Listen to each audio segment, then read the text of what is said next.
good one for you guys today. What do you do when things don't go as planned? Do you hide under the covers? Do you cry? Do you pretend it didn't happen? Or maybe beat yourself up a little or a lot? Which is it? Welcome to Gracefully Growing, the podcast that provides you with real talk, real growth, and real life tools to help you thrive in school and in life. I am Dr. Kemi, educator, author, speaker, gratitude advocate, and mom to an amazing 13-year-old sunshine. I am so excited that you have continued on this journey with me as we explore the 5 key principles that will guide you to a fulfilling life. And these 5 key principles are gratitude, reflection, affirmations, connections, as well as empathy. So if you're ready, be sure to grab your notepad or your journal. If you do not have one, I've written a great affirmation gratitude journal that I will link in the description for you. Or you can open your notes app and let us grow together. So here's the truth. I don't know if anyone has ever told you. Failure is a part of life. It is. Because it's a sign that you're trying, you're stretching, growing, and you're stepping outside of your comfort zone. At some point in life, everyone fails. Yes, everyone. You fail. The difference is how do you handle that failure? And that is what shapes your life's journey. So I'm going to tell you a little bit of a story. So when I was 16, I sat for the JAMB exam for the first time. So JAMB is JAMB. It's the Joint Admissions Matriculation Board exams.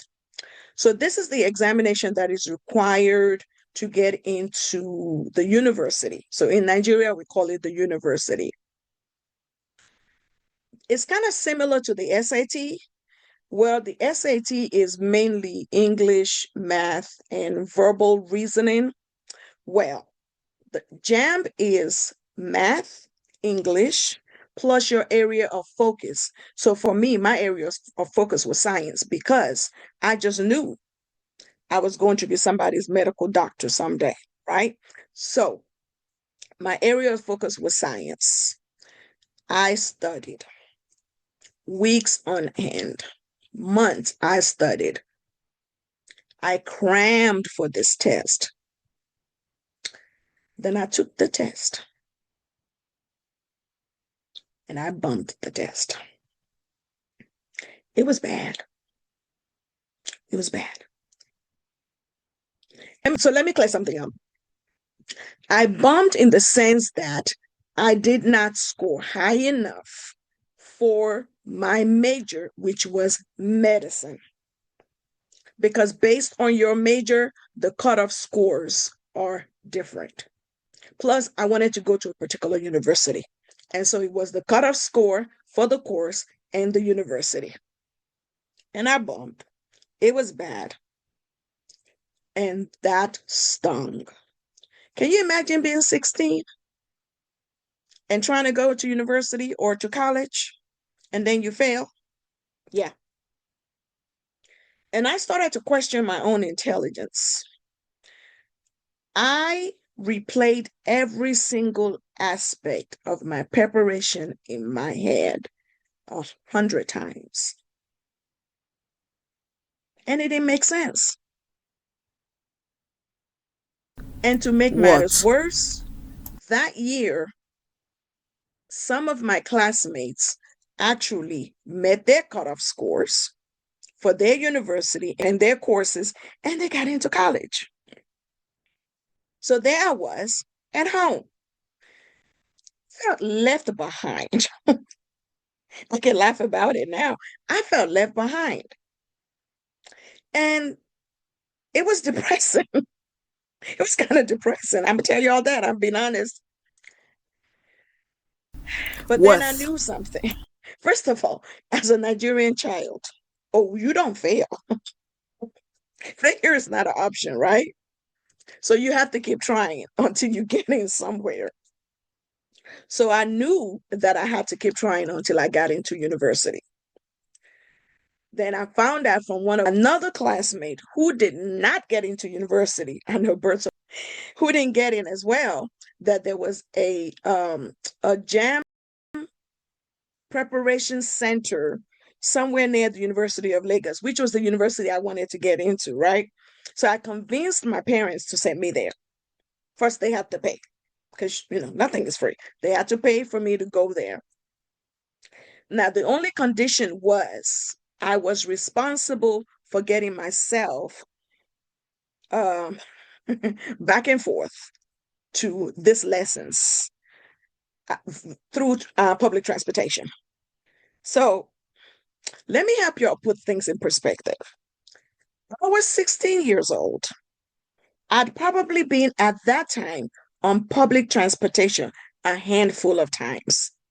So you can imagine, and it was quite far away from home. And I think I had to get on two buses to get there. So the first day, I think I almost got hit by a bus because I didn't know how to cross a busy highway. And this place was a busy highway. So where the first bus drops you off is on the opposite side of where you get to the second bus. And you have to cross that major highway. I think I almost got hit by a bus, but I'm still here. So I didn't get hit by a bus. But I attended this lesson at this preparatory center for, I think it was 3 months. Yeah, I think it was 3 months. And then when I retook the test, I met the cutoff score for the school, but I did not meet the cutoff score for medicine. I met the cutoff score for microbiology. I was okay with that. I was going somewhere. And you know what? Now looking back, I'm actually grateful that this happened. And you're like, huh? Just stick with me. Because today we're talking about overcoming failure using the GRACE framework. So just stick with me for a little bit and I'll explain to you what I mean. So it might sound strange at first, but remember, I said I was grateful for the failure because that gratitude shifted my perspective. I started to ask myself, what did this experience teach me? So I want you to ask yourself the same question. What does the experience, a failed experience, teach you? Well, for me, what I gained from that experience, outside of course, eventually passing my test, was I gained friendships and a new understanding of how to study. I actually also gained a new understanding of how the exam is laid out and how I could better study for the test. So for you, maybe you discovered a weakness that you can now strengthen, right? For me, it was studying. Or maybe you learn who's really in your corner.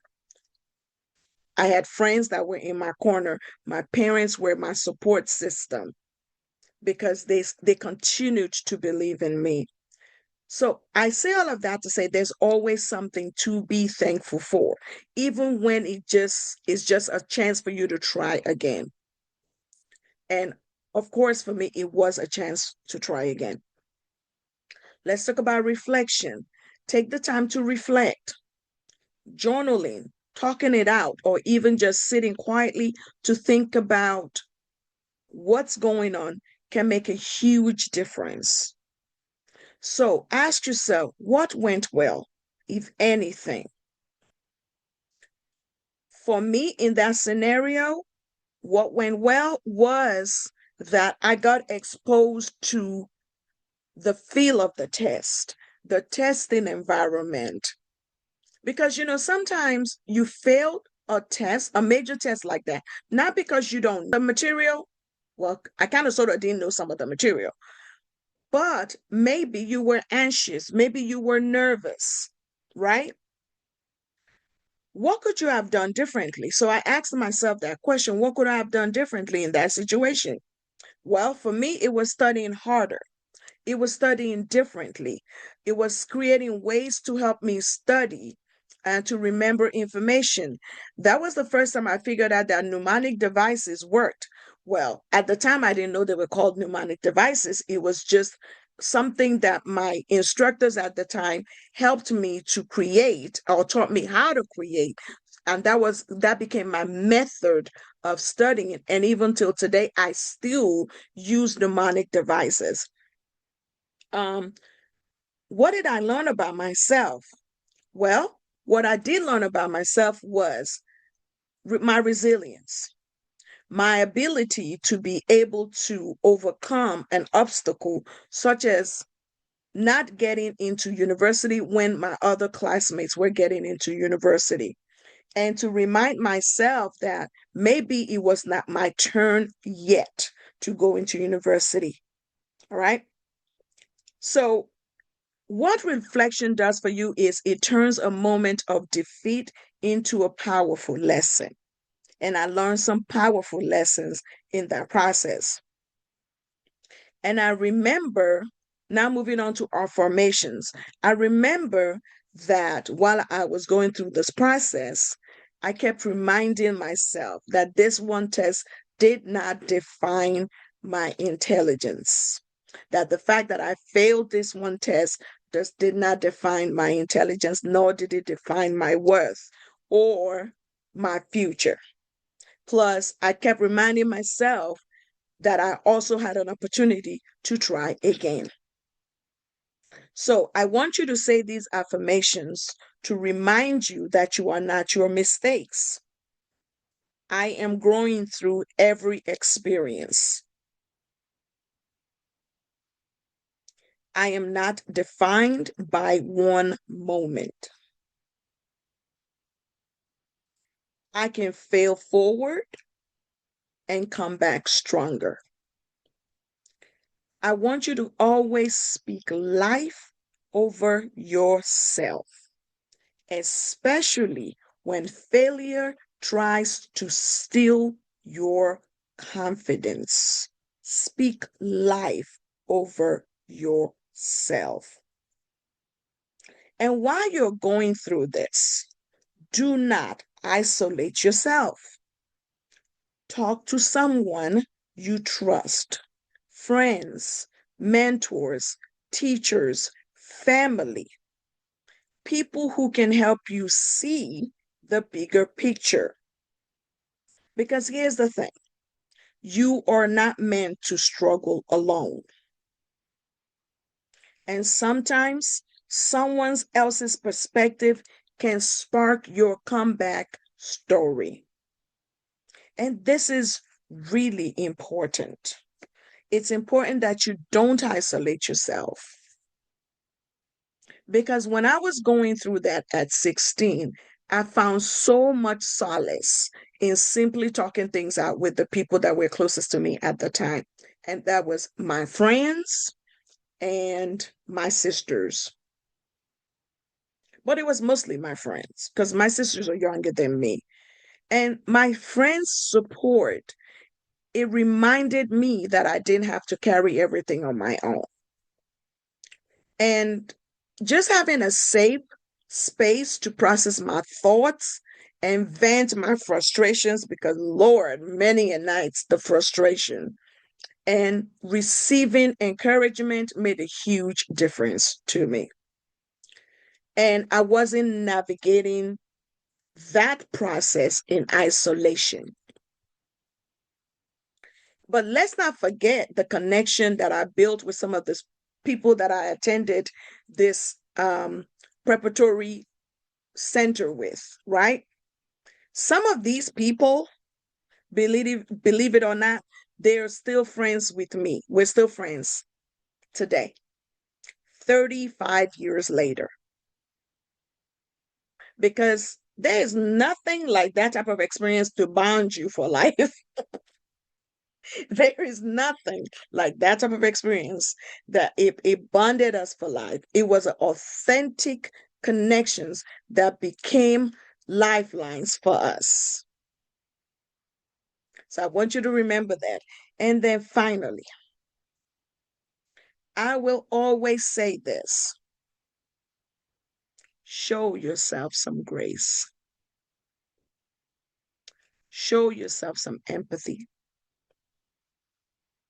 Truly, extend the same kindness and understanding to you that you so naturally give to everyone else.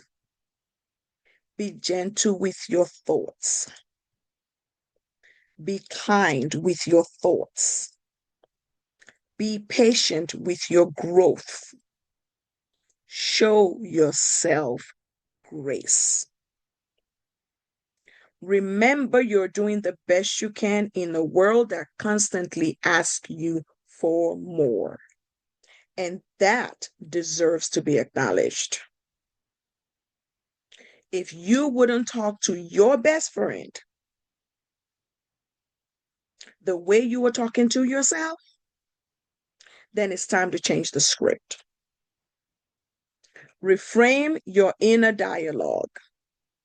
I want you to speak life to yourself, not limitations.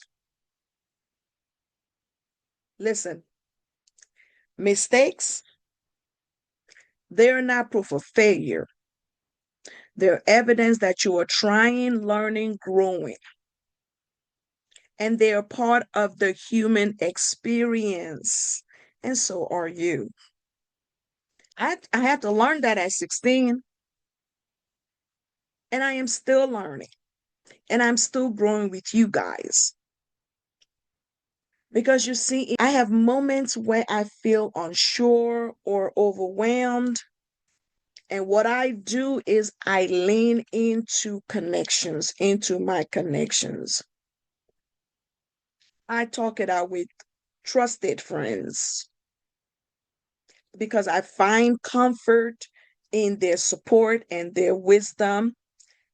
And then I remind myself that I didn't have to carry the weight alone. So I am reminding you that you do not have to carry the weight alone. So today and every day moving forward, I want you to remember that you are worthy of compassion, especially from yourself. You are allowed to take up space. You are allowed to make mistakes and learn as you go. Because here's the deal: failure is an end. Mm-mm. It's just one step in your journey. It's a stepping stone and it is not a roadblock.